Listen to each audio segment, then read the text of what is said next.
स्वागत है आप सभी का पतंजलि के इस मंच पे। इसमें हम लेकर के आए हैं एनसीईआरटी बेस्ड साइंस। अभी जो सेक्शन है हमारा वो है एनसीईआरटी फिजिक्स का, जिसके अंदर जो टॉपिक्स हमने पढ़े और उसी के कंटिन्यूएशन में आज हम करने जाएंगे गति यानी कि वेलोसिटी। तो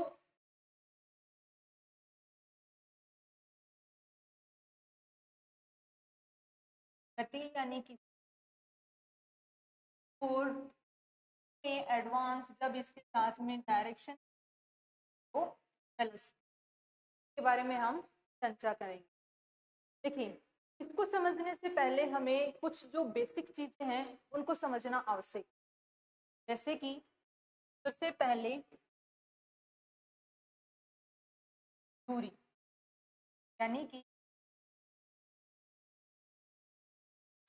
तो एक होता है आपका स्थापन यानी कि इस प्लेस। देखिए, दूरी यानी कि डिस्टेंस होती है किसी भी वस्तु के द्वारा तय की टोटल दूरी। मान लीजिए कोई कार है, वो पॉइंट ए से लेकर के पॉइंट बी पे जाना चाहती है, तो पॉइंट ए से बी पे जाने का एक रूट ए है, पॉइंट ए से बी और जाने का एक ए है, और ए से बी जाने का ए है। इस प्रकार से 2 और 3 हम 3 तरीके से ए से बी के पास में पहुंच सकते। तो फर्स्ट केस के अंदर यहाँ से यहाँ तक अगर इस रूट पे गए, इस रोड के ऊपर गए, मान लीजिए कि कोई कार है वो इस रोड को फॉलो कर रही है, तो यहाँ से होते हुए गई, दूसरा यहाँ से होते गई, दूसरा यहाँ पे, तो तीनों ही केस में दूरी क्या होगी टोटल। मान लीजिए यहाँ पे लग रहे हैं उसको 10 किलो, यहाँ पे लग रहे हैं 7 किलोमीटर, यहाँ पे लग रहे हैं 8 किलो। तो 7 किलोमीटर, 8 किलोमीटर या 10 किलोमीटर जो है वो क्या है, टोटल है, डिस्टेंस है जो कि कवर कर रही है कार पॉइंट ए से पॉइंट बी को जाने के लिए।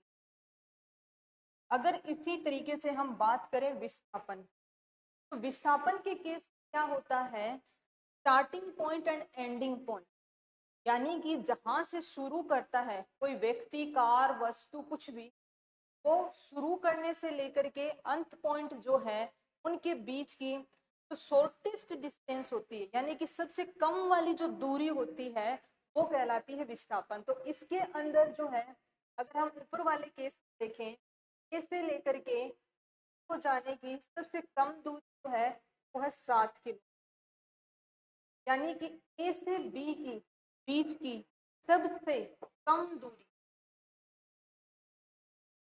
सबसे कम दूरी ये कहलाती है डिस्प्लेसमेंट। तो जनरली किन्हीं भी दो बिंदुओं के मध्य, मान लीजिए एक बिंदु ये है और एक बिंदु, दोनों बिंदुओं के मध्य जो है सबसे कम दूरी जो होती है वो हमेशा उन दोनों के बीच लंबवत दूरी कैसी होती है, लंबवत दूरी होती है, परपेंडिकुलर डिस्टेंस।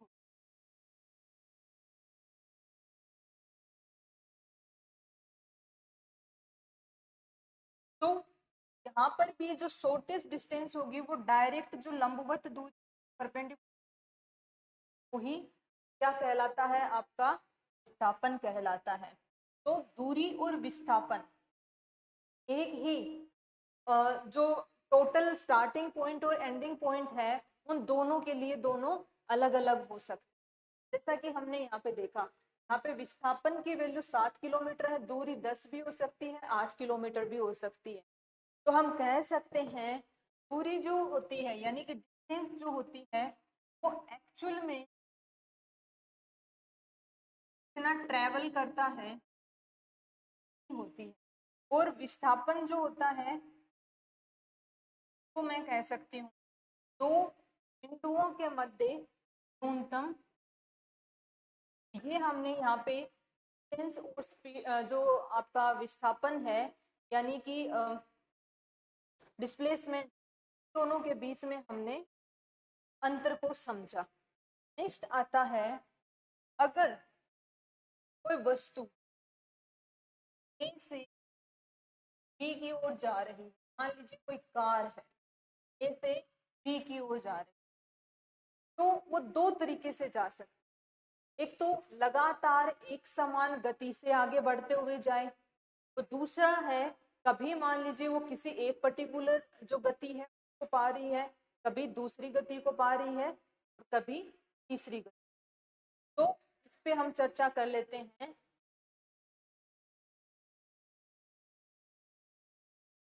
समान गति या चाल और असमान गति। देखिए, अगर कोई वस्तु इकाई समय के अंदर पर्टिकुलरली इक्वल टाइम इंटरवल्स के अंदर इक्वल ही डिस्टेंस को ट्रेवल करती, मान लीजिए ए से 1 आवर, यहाँ पे ट्रेवल किया 50 किलोमीटर, फिर से 1 घंटे के अंदर यहाँ से तक जाने में 50 किलो, दिशा चाहे कुछ यहाँ पे सी से डी आने में 1 घंटे में 50 किलो।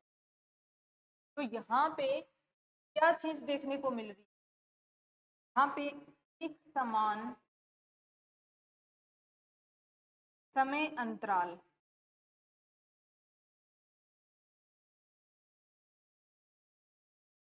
में एक समान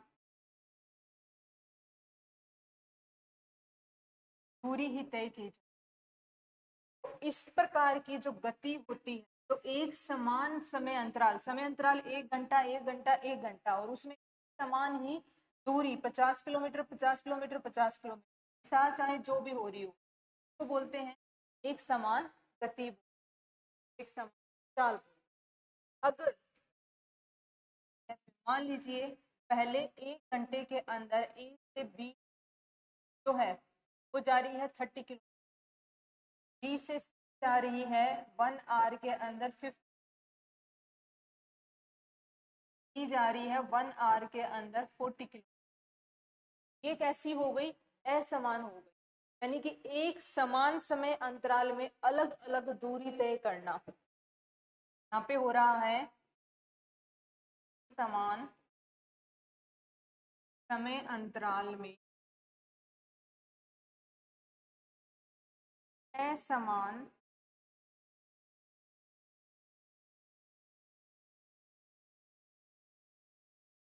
तय करना। तो ये हमने पढ़ी असमान गति। अब तो यहाँ पे हमने ये स्टडी किया, एक समान जो समय अंतराल है उसमें असमान दूरी से असमान चाल का होना, और एक समान गति या चाल से एक समान दूरी को तय।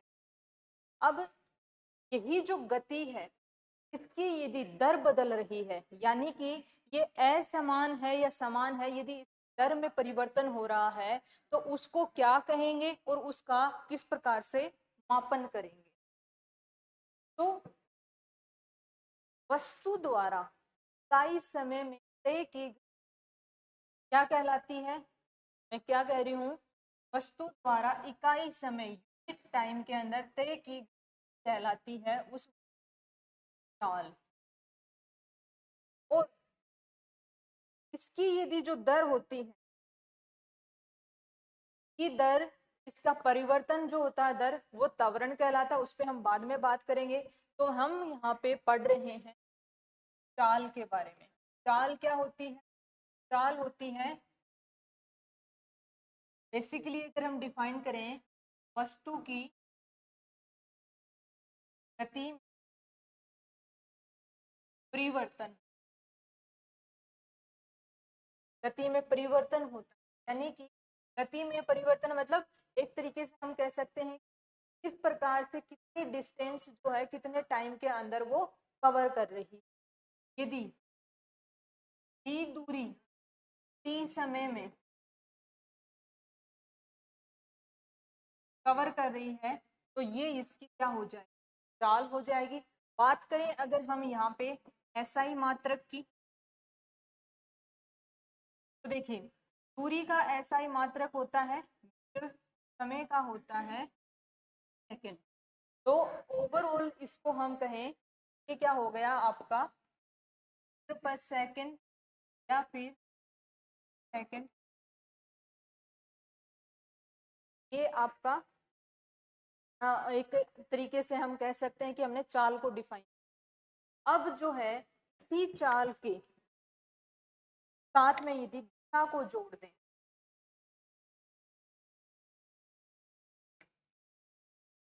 यानी कि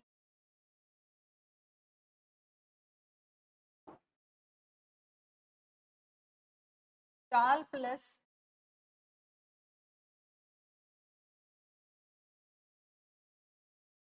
दिशा, चाल प्लस यदि दिशा हो जाएगी तो वो आपका कहलाता है यानी कि वेलोसिटी। तो वेलोसिटी क्या है, वेलोसिटी वो इकाई है, वेलोसिटी एक तरीके से हम कह सकते हैं कि वो क्वांटिटी है जिसके अंदर परिमाण के साथ साथ में क्या जुड़ी होती है, दिशा भी जुड़ी। यदि दो चीजें हैं, दिशा का भी परिवर्तन होता है और परिमाण का भी परिवर्तन होता है, हम कह सकते हैं यहाँ पे कि वेलोसिटी प्रभावित होती है परिमाण में परिवर्तन पे, परिमाण में परिवर्तन पर, और दूसरा होता है दिशा में परिवर्तन। यदि दोनों में से कोई भी एक हो तो भी क्या हो जाएगा, वेग यानी कि वेलोसिटी के अंदर परिवर्तन हो जाएगा। दूसरी चीज है कि दोनों ही यदि चीजें चेंज हो रही हो तो भी क्या कहलाएगा, वेलोसिटी यानी कि वेग में परिवर्तन कहलाएगा। वेलोसिटी और वेग जो है एक अगर दिशा के साथ में परिवर्तित हो रही है तो ये किस प्रकार की राशि हो गई, सदिश राशि हो। तो वेग यानी वेलोसिटी को हम कह देंगे सदिश।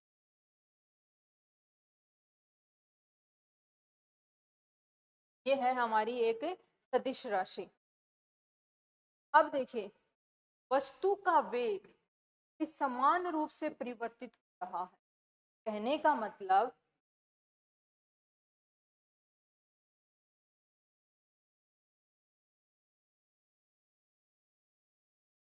का वेग समान दर से परिवर्तित हो रहा हो।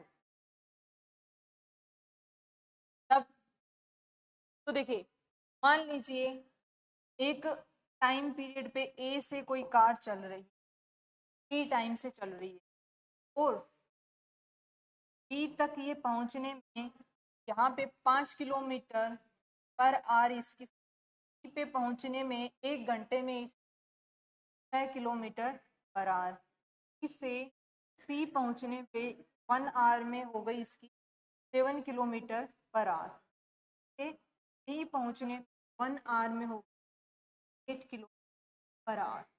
यहाँ पे क्या हो रहा है, वस्तु का वेग समान दर से परिवर्तित हो रहा है, प्रत्येक घंटे में जो है 1 1 किलोमीटर 1 1 किलोमीटर की दर से क्या हो रहा है, परिवर्तन हो रहा है।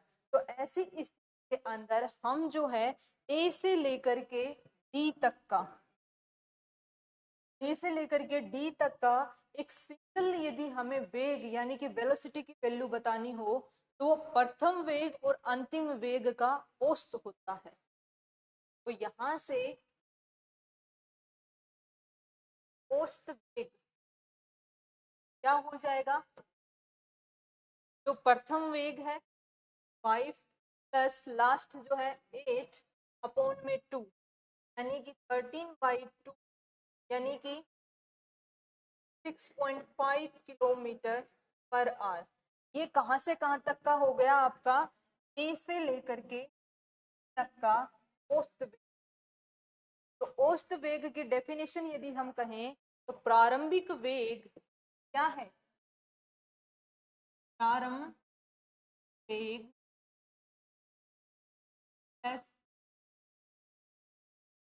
अंतिम अपॉन है। इस प्रकार से हम क्या कर सकते हैं, इस प्रकार से हम समान दर से वेग परिवर्तित होने वाले जितने चलते हैं उनका, या फिर कोई अन्य वस्तु या अन्य कोई कार्य करने की जो मशीन होती है उसका हम औसत वेग निकाल सकते हैं, औसत वेलोसिटी फाइंड आउट कर सकते हैं।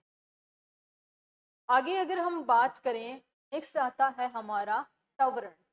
हमने वेग के बारे में पढ़ा, अब हम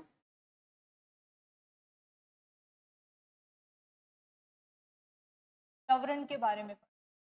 देखिए त्वरण क्या होता है, कहते हैं इसीलिए त्वरण यानी कि एक्सेलरेशन जो है वो आपका होता है वेग में परिवर्तन की दर, यानी कि rate of change in velocity. वेग में परिवर्तन यानी रेट ऑफ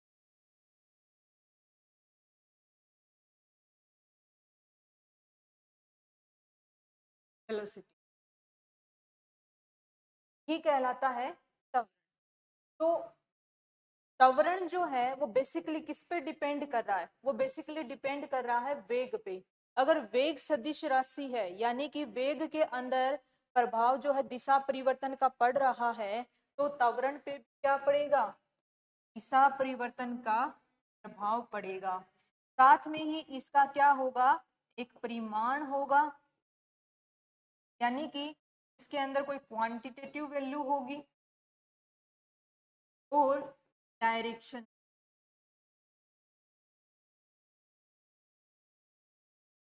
तो त्वरण यानी कि वेग जो होता है, जो आपका एक्सेलरेशन होता है वो भी एक सदिश राशि होती है, परिमाण होता है और एक दिशा होती है, और खुद वो एक्चुअली क्या है, वेग में परिवर्तन दर होती है।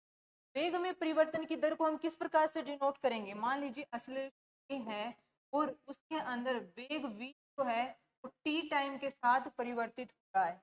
एक्सेलरेशन इक्वल्स टू आएगा आपका क्वांटिटी, कहने का मतलब इकाई समय में t की दर से क्या हो रहा है, वेलोसिटी में परिवर्तन हो रहा है, उसकी दर क्या कहलाएगी, एक्सेलरेशन। अब परिवर्तन जो है, मान लीजिए कि मैंने कहा परिवर्तन की दर, तो v माइनस यू हम इसको लिख सकते हैं। कैसे, मैं कहूँ कि v जो है वो है आपकी फाइनल वेलोसिटी, यानी कि अंतिम वेग, और u जो है वो है आपका इनिशियल वेलोसिटी,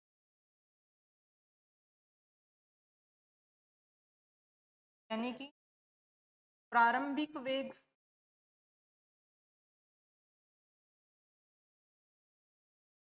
तो एक्सेलरेशन क्या हो जाएगा, वेग में परिवर्तन, वेग में परिवर्तन क्या हो रहा है, अंतिम माइनस प्रारंभिक अपॉन में टी टाइम के अंदर हुआ है, तो हो जाएगा v माइनस यू अपॉन में टी हो गया। तो इसी चीज को मैं क्या लिखूं, मान लीजिए हो गया डेल v अपॉन डेल, यदि तो परिवर्तन में जो दर है, वेग के परिवर्तन की जो दर है वो बहुत ही छोटी मात्रा में है, तो डेल की वैल्यू क्या हो जाती है आपकी स्मॉल डी। हम इस प्रकार से दिखाते हैं उसको, डेल्टा को अपॉन में, यानी कि डिफरेंशिएशन ऑफ वेलोसिटी कर्व यदि हम करेंगे, यानी कि उसको डिफरेंशिएट करेंगे, तो हमारे पास में क्या आएगा, त्वरण निकल के आएगा। ये हमने पढ़ा एक त्वरण जो है वेग यानी वेलोसिटी से किस प्रकार कनेक्टेड होता है और क्या उसका उस पर प्रभाव होता है। अब हम पढ़ते हैं जिस प्रकार से हमें एसआई मात्रक वेग का पता था, इसी प्रकार से अगर हम त्वरण के एसआई मात्रक की बात करें, देखिए त्वरण क्या है, वेग में परिवर्तन यानी कि ओवरऑल ऊपर तो क्या है वेग है, आ रहा है आपका समय। अब वेग की क्या होती है एसआई, हमने पढ़ा था अभी भी सेकंड होता है, समय भी क्या हो गया आपका सेकंड में, यहाँ से पर सेकंड स्क्वायर या फिर इन और माइनस, ये क्या होता है एसआई मात्रक होता है एक्सेलरेशन त्वरण का। इस प्रकार से हम इसको निकालते हैं, बहुत सारे एग्जाम्स होते हैं उनमें डायरेक्टली क्या किया जाता है एसआई मात्रक को पूछ लिया जाता है। अब अगर हम बात करें नेक्स्ट कि अगर हमें दूरी समय वेग समय इन सब को ग्राफिकल फॉर्म में रिप्रेजेंट करना हो तो किस प्रकार से रिप्रेजेंट, हमारा नेक्स्ट हेडिंग या टॉपिक है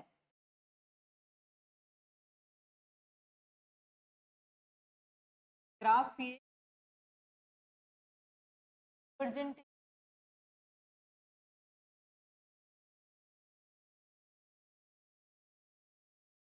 या फिर प्रस्तुत।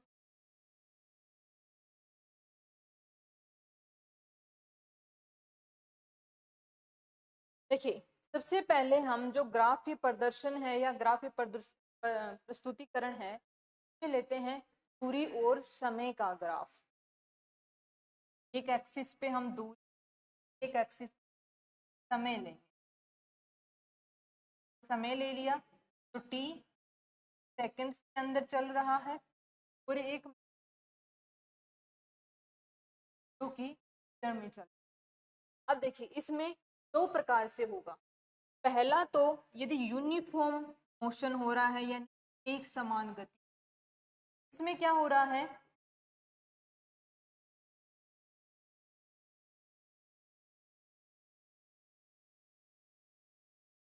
एक समान समय इंटरवल के अंदर 1 2 3 सेकंड,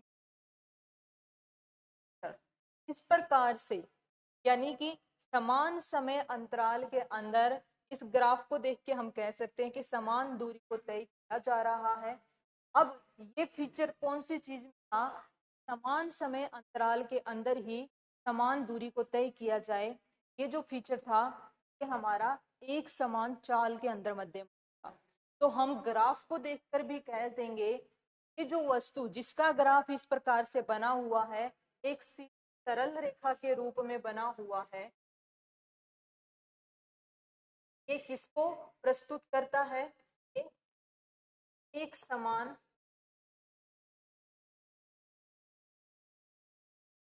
चाल को प्रदर्शित करता है, एक समान चाल से जो चल रहा है उस वस्तु को प्रदर्शित।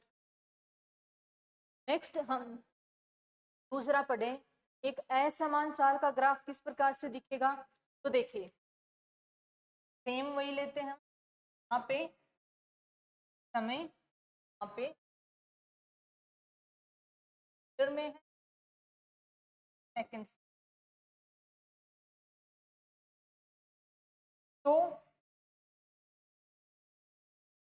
कि इस प्रकार से कोई ग्राफ निकल के आता है तो उससे हमें पता चल रहा है 1 2 3, लेकिन यहाँ पे दूरी जो है वो आपकी बात में वृद्धि सेम समय अंतराल में, तो इस प्रकार का जो ग्राफ होगा वो रिप्रेजेंट करेगा, वो प्रदर्शित करेगा, वो प्रस्तुत करेगा असमान,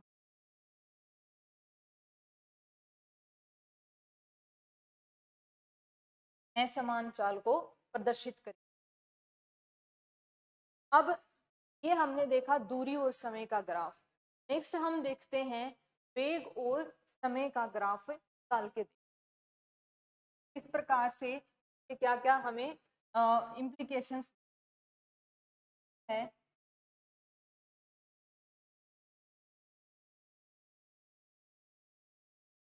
ग्राफ देखिए, सबसे पहला केस मैं लेती हूँ जब वेग जो है वो एक समान है। वेग कैसा है? एक समान। तो वेग इस पे मैंने लिया, y एक्सिस, x एक्सिस पे मैंने समय ले लिया t, जो कि क्या है आपका सेकंड, और वेग जो है आपका पर सेकंड। तो मान लीजिए किसी पर्टिकुलर वेग v पर कोई कार चलती अब वेग क्या है? यूनिट है, एक समान है, समय के साथ में परिवर्तित। तो ये जो ग्राफ होता है एक स्ट्रेट लाइन हॉरिजॉन्टल डायरेक्शन में, यानी कि एक्स एक्सिस के पैरेलल तो एक सीधी लाइन होती है वेग समय ग्राफ में, ये रिप्रेजेंट करती है एक समान वेग के ग्राफ को, यानी कि यूनिफॉर्म वेलोसिटी को रिप्रेजेंट कर रही हो। अब देखिए, एक पॉइंट मैंने कोई ले लिया ए का, ले लिया मैंने, तो ए से बी के बीच कितना समय है? मान लीजिए ये समय है t1, हो गया t2। तो t1 से t दौरान जब v वेलोसिटी तो वस्तु जा रही थी, उस दौरान जो है ये एरिया कवर हुआ। तो यदि हम ABCD का क्षेत्रफल निकालेंगे, ABCD क्या बन रहा है? यहाँ पे एक आयत बन रहा है। ABCD का क्षेत्रफल होगा, ABCD का क्षेत्रफल आयत, आयत के अंदर क्या करते हैं?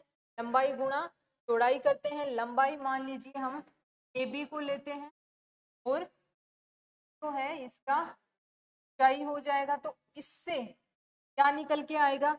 AB जो है आपका वो दर्शाता है समय को, यानी कि यहाँ पे, और ये आपकी हो गई वेलोसिटी। वेग, वेग क्या होता है? आपका डिस्टेंस अपॉन में समय, ये होता है। अब देखिए, यहां से हम क्या करेंगे कि इंटेंस अपॉन इसे टी कैंसिल हो जाएगा, निकल के आ रही है, यानी कि एक वेग और समय के ग्राफ में उसके ग्राफ के नीचे किसी पर्टिकुलर समय अवधि का यदि क्षेत्रफल निकाला जाता है, उस ग्राफ के under area under the curve निकाला जाता है, ग्राफ के नीचे का क्षेत्रफल निकाला जाता है, तो वो क्या निकल के आती है? उस दौरान तय की के बराबर। क्षेत्रफल क्या हो गया? वो क्षेत्रफल के बराबर हो गया। अब मान लीजिए, तो यहाँ पे हमने यूनिफॉर्म वेलोसिटी, एक समान वेग को हमने लिया था। अब हम ले लेते हैं वेग जो है वो एक समान दर से परिवर्तित हो रहा है, यानी कि वेग के परिवर्तित होने की जो दर है वो एक समान है यूनि। तो वेग का कैसा ग्राफ बन जाएगा? प्रकार से, तो टाइम के साथ में जो वेलोसिटी है वो एक समान दर से पॉजिटिव डायरेक्शन पर आगे बढ़ती जा रही है। अब इस के अंदर t1 टाइम से लेकर के t टाइम के बीच का एरिया है, ये एरिया ना, कुल एरिया की मैं बात कर रही हूँ, यहाँ से यहाँ तक का, इसमें ये क्या हो जाएगी? वेलोसिटी हो गई, क्योंकि यहाँ पे अब की बार मैंने क्या लिया है? वेलोसिटी जो है वो यूनिफॉर्म स्पीड से चेंज हो रही। तो ये जो एरिया अंडर द कर्व है, यहाँ पे जो टोटल क्षेत्रफल है, ये भी अगेन किस को रिप्रेजेंट करता है? ये भी रिप्रेजेंट करता है, यानी कि t1 से t2 समय में परिवर्तित वेग की दर के साथ में भी, बशर्ते वो परिवर्तित वेग की दर यहाँ पे क्या है? एक समान है, तो उससे जो एरिया कवर होता है वो दर्शाता है उस समय अंतराल के दौरान तय की टोटल दूरी को दर्शाता है। तो हमने यहाँ पे दो चीजें पढ़ी। अब इसका एरिया कैसे निकालेंगे? इसका एरिया हम इस प्रकार से निकाल सकते हैं। तो ऊपर वाला तो बन गया, ये आपका बन गया आयत भी बन सकता है और आपका वर्ग बन, आयत और वर्ग का क्षेत्रफल और त्रिभुज का, इन दोनों को ऐड ऑन कर देंगे तो हमारे निकल के आ जाएंगे टोटल। यहाँ से हम टोटल को निकाल सकते। नेक्स्ट हमारा टॉपिक आता है, अगर हम मान लीजिए समय भी हमें पता है, दूरी भी हमें पता है और हमें एक्सेलरेशन भी पता है, तो इस के अंदर समय, दूरी यानी कि पोजीशन, कहाँ पे कोई वस्तु पहुंची, और वेग के साथ में क्या होते हैं, भिन्न प्रकार के रिलेशंस होते हैं। इनको हम बोलते हैं समय, दूरी और वेग रिलेशंस। तो समय, दूरी, वेग रिलेशंस जो हैं ये तीन प्रकार के होते हैं। सबसे पहला जो है वो आपका आता है समय स्थिति संबंध। क्या है?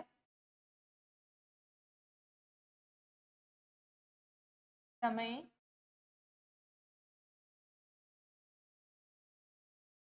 संबंध यानी कि टाइम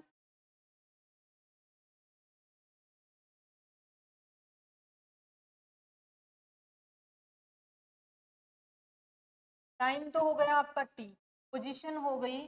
पोजीशन किससे निर्धारित होगी? एक जगह से दूसरी जगह का जो कवर की गई डिस्टेंस की पोजीशन निर्धारित होती है। यहाँ से लेकर के मैंने कहा कि 5 किलोमीटर की दूरी तय की, तो मान लीजिए ये एक्स पॉइंट है, एक्स पॉइंट से वाई पॉइंट पे ये गया, तो यहाँ पे इसकी पोजीशन क्या है? एक्स पॉइंट पोजीशन, और यहाँ पे इसकी पोजीशन हो गई वाई पॉइंट। अगर मैं किसी को कहूँ कि आप जहाँ पे खड़े हो वहां से उत्तर दिशा के अंदर 10 किलोमीटर की दूरी के पश्चात आप जो जाएंगे वो फलाना फलाना जगह होगी, तो वो क्या हो गई? एक पोजीशन। क्योंकि वेग एक सदिश राशि है, क्योंकि त्वरण एक सदिश राशि है, तो इसके अंदर जो है आपका हमेशा एक दिशा भी बताई जाती है। समय और पोजीशन से संबंधित जो है, यानी कि स्थिति से संबंधित समय स्थिति संबंध जो है, उसके अंदर हमें ये दोनों चीजें पता होती हैं।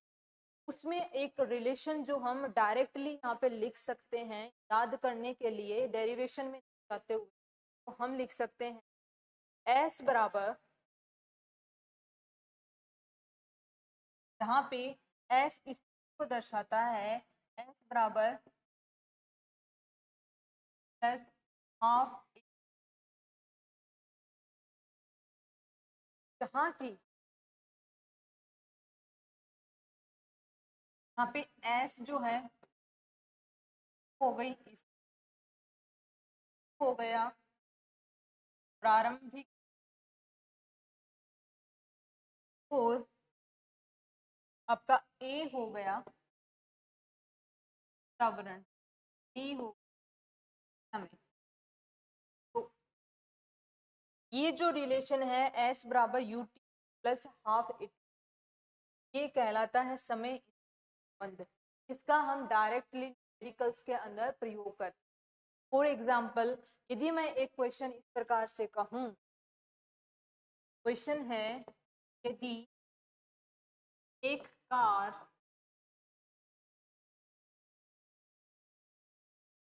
5 पर सेकंड स्क्वायर के त्वरण से 15 सेकंड में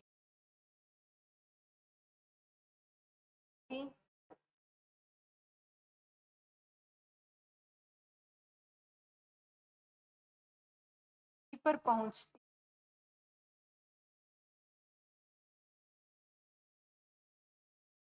तो तय की गई दूरी बताइए, बशर्ते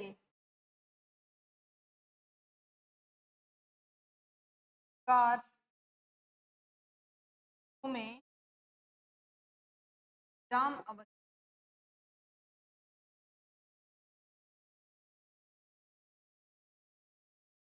ये क्वेश्चन है कि कोई एक कार है वो 5 मीटर/सेकंड स्क्वायर के त्वरण से 15 सेकंड में किसी बिंदु बी पर पहुंचती है, तो तय की गई दूरी बताइए या उसकी पोजीशन बताइए बिंदु बी। ये भी ऐसे लिख सकते हैं कि बिंदु बी की पोजीशन बताइए बशर्ते कार शुरू में विराम अवस्था में थी। अब इस क्वेश्चन से हम क्या क्या निकाल सकते हैं, ये हमारे पास में फॉर्मूला है, ये हमारे पास में रिलेशन है। तो इस क्वेश्चन की लैंग्वेज से देखिए, बशर्ते कार शुरू में विराम अवस्था में थी, शुरू में प्रारंभिक वेग विराम अवस्था में होने के कारण u की वैल्यू क्या हो गई, 2 हो गई, और a की वैल्यू यानी कि त्वरण, त्वरण कितना दे रखा है, 5 मीटर/सेकंड स्क्वायर दे रखा है, और समय आपका दे रखा है 15 सेकंड। अब पूछ रखी है पोजीशन या तय की गई दूरी, तो पोजीशन है वो तय की गई दूरी के आधार पे ही निर्धारित होती है। तो हम s इक्वल्स टू क्या हो जाएगा, u की वैल्यू 0 रखेंगे तो गुणा करने पे वही आएगा, प्लस 1/2, a की वैल्यू 5 हो, तो है 15 है, 15 स्क्वायर है तो गुणा 15, तो कितना हो गया, 15 की स्क्वायर 225 गुणा में 5/2, तो सोल्व करेंगे तो हमारा आंसर आ जाए। तो ये हमारा फायदा होता है इस प्रकार के रिलेशन से, हम क्या कर सकते हैं, समय स्थिति रिलेशन से हम यानी कि दूरी को पता कर सकते हैं। इसी प्रकार से यदि हमें दूरी दी हुई होती है, दिया होता कार जो है 15 सेकंड के अंदर इस वेग के साथ में 50 मीटर दूर के सामने पहुंच गई, तो आप इसमें से जो है प्रारंभिक वेग पता कीजिए, तो प्रारंभिक वेग भी यहाँ से निकाला जा सकता है। नेक्स्ट हम चलते हैं दूसरे रिलेशन की ओर। दूसरा जो रिलेशन है वो हमारा है वेग स्थिति संबंध से।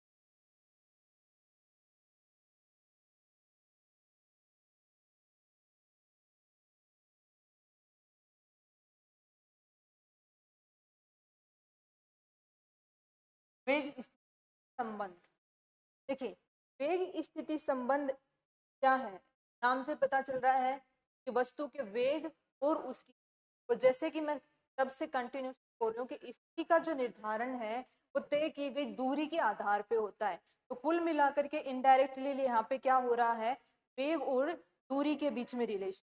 तो मैं कहूँ कि कोई वस्तु शुरुआती वेग u और जो है उसका अंतिम वेग v के साथ में किसी पर्टिकुलर टाइम के अंदर जो है आपकी s दूरी को तय करती है, तो उसका रिलेशन क्या होगा, तो हम डायरेक्टली लिख सकते हैं स्क्वायर इक्वल है स्क्वायर प्लस,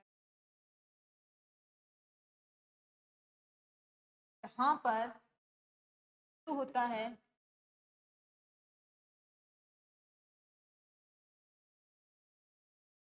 तो है वाती, और होता है आपका त्वरण s होता।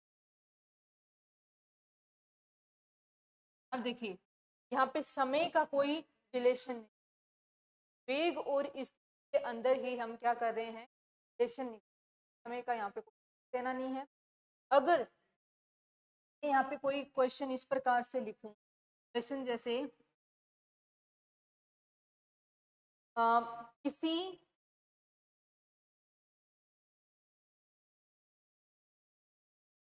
बॉल को प्रारंभिक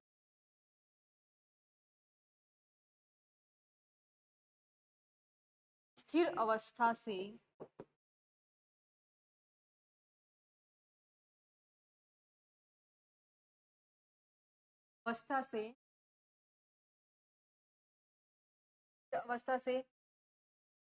ऊपर से डाला जाता है, तो अब देखिए 2-3 कॉन्सेप्ट आ जाएंगे। तो अंतिम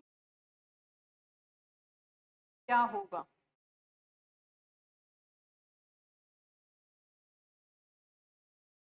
अब बहुत ही अच्छा क्वेश्चन है। सबसे पहली बात, किसी बॉल को प्रारंभिक स्थिर अवस्था से, प्रारंभिक स्थिर अवस्था यानी कि जो वेलोसिटी है, प्रारंभिक या शुरुआती वेग की वैल्यू यहाँ पे क्या है, वो है, वो स्थिर अवस्था के अंदर है। दूसरा कहा है कि ऊपर से डाल दिया, ऊपर से उसको छोड़ दिया। तो जब मैंने गुरुत्वाकर्षण वाला चैप्टर पढ़ाया था तब मैंने बताया था कि ऊपर से विदाउट कोई बाहर का फोर्स लगे हुए, बिना कोई बाहरी बल लगे हुए कोई वस्तु इस प्रकार से गिर रही है तो उस पर कौन सा त्वरण कार्य कर रहा होता है? गुरुत्वीय त्वरण, यानी कि ग्रेविटेशनल एक्सीलरेशन जो है वो कार्य कर रहा होता है। गुरुत्वीय त्वरण की यानी कि यहाँ पे जो एक्सीलरेशन है वो कौन सा कार्य कर रहा है? वैल्यू होती है 9.8 पर सेकंड। इस क्वेश्चन में जो त्वरण है उसकी वैल्यू को हिडन रखा गया है, वो इसी आधार पे समझ में आएगी कि ऊपर से छोड़ रहे हैं तो उस टाइम पे कौन सा एक्सेलरेशन जो है वो आपका काम कर रहा है, इस आधार पे। तो यहाँ पे 9.8 मीटर पर सेकंड हो गया। और हमें पूछना तो अंतिम वेग पूछा है और डिस्टेंस भी यहाँ पे बतानी होगी कि कितने मीटर बॉल को प्रारंभिक स्थिर अवस्था से ऊपर से, ऊपर की जगह पे हम लिख सकते हैं, यहाँ पे थोड़ा मिसिंग, यहाँ पे हम लिख देंगे 50 मीटर ऊंचाई से, 50 मीटर ऊंचाई से। यहाँ पे टोटल डिस्टेंस जो कवर करेगी बॉल वो कितना करेगी? एस इक्वल टू कितना है? 50 मीटर। तो अंतिम टाइम पे जब वो हिट करने वाली होगी ग्राउंड पे तो उस वक्त उसकी वेलोसिटी का अंतिम वेग पूछा है। तो वो यहाँ से हम क्या निकालेंगे? स्क्वायर इक्वल टू स्क्वायर की वैल्यू क्या हो गई? 0 प्लस 9.8 इंटू में ऊंचाई कितनी? 50 मीटर। तो देखिए 50 गुना 2 100 हो गया, क्या आपका हो गया 980 यहाँ पे। और बी स्क्वायर इक्वल टू है 980, यहाँ से इक्वल टू क्या हो जाएगा? √980 को हम सोल्व कर लेंगे। इस प्रकार से ये जो रिलेशन है वो डायरेक्टली क्या करता है? वैल्यू निकाल के हमें देता है। ये हमने पढ़ा दूसरा संबंध। तीसरा एक जो संबंध है वो है हमारा वेग और समय के बीच में।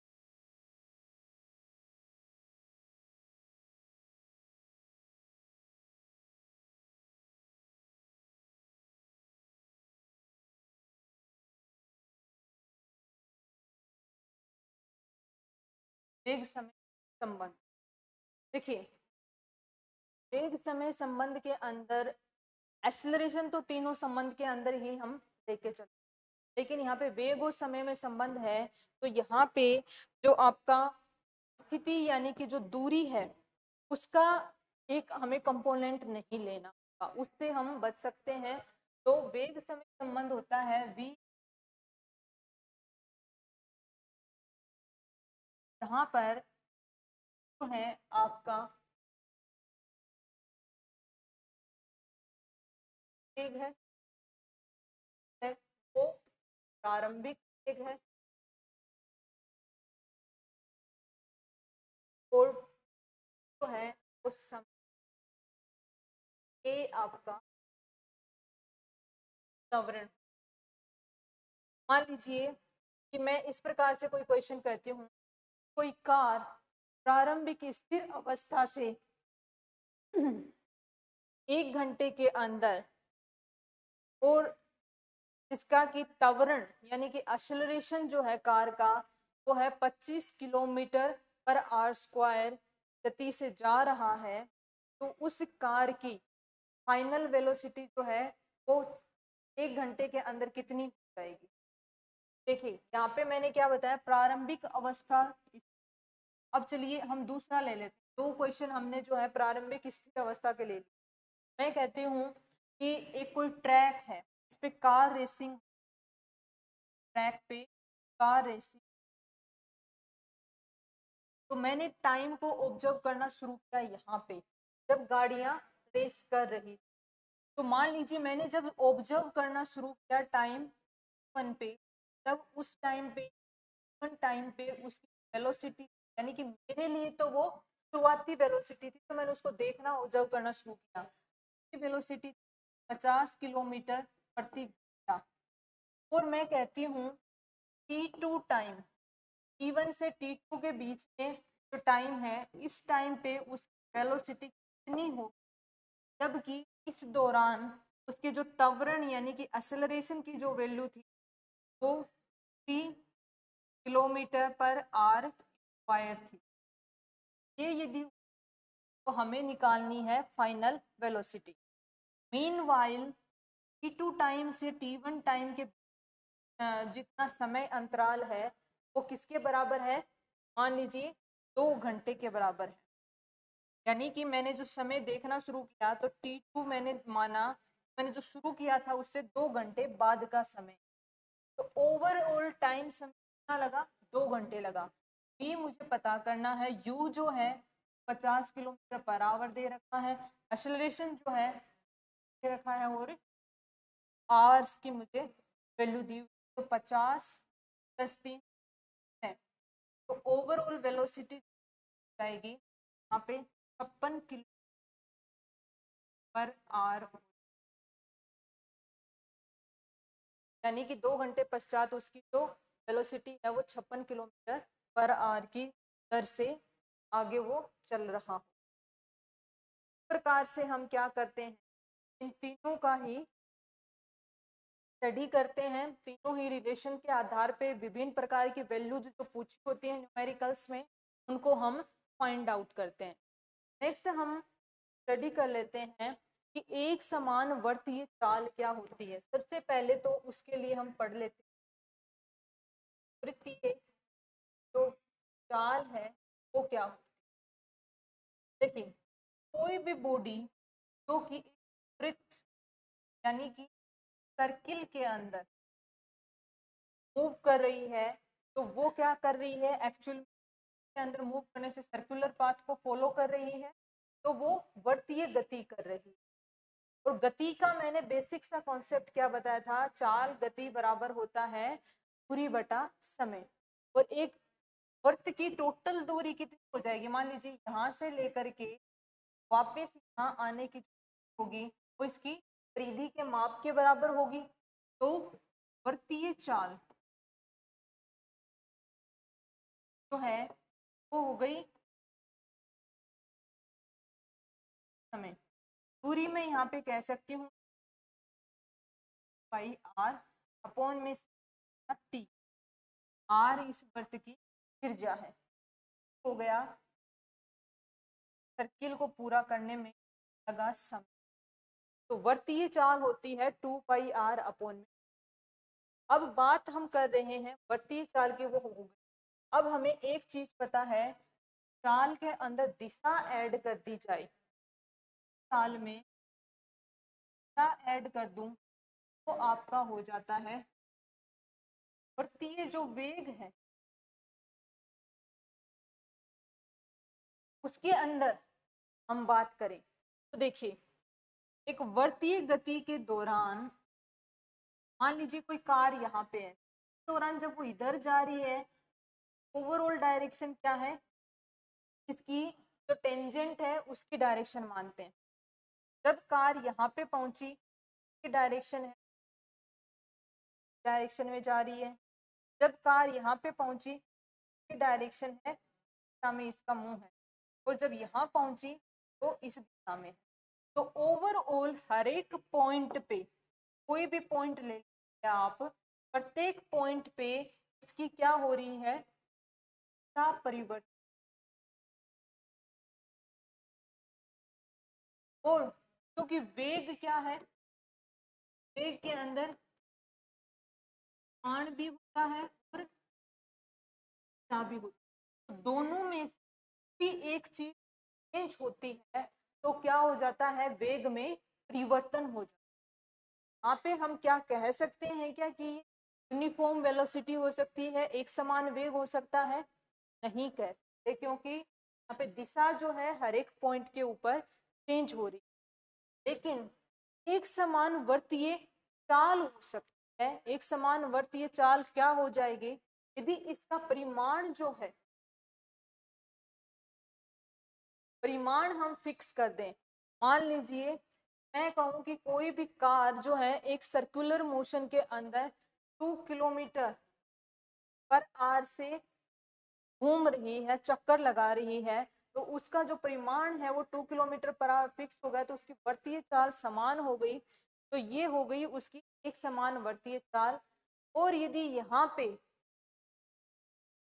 उसकी गति की बात करें, यानी कि उसका जो है वेग की बात करें, तो वेग उसका यूनिफॉर्म नहीं हो सकता, क्योंकि वेग के साथ में क्या होती है, डायरेक्शन वो कंटिन्यू चेंज हो रही है। तो ये हमारा आज का सेशन था, जिसके अंदर हमने गति के बारे में पढ़ा और गति के विभिन्न जो संबंध हैं के बारे में हमने 3 जो इम्पोर्टेंट हमारे रिलेशंस थे वो पढ़े, उनके बारे में सोल्व करना सीखा, न्यूमेरिकल्स को। तो थैंक यू सो मच।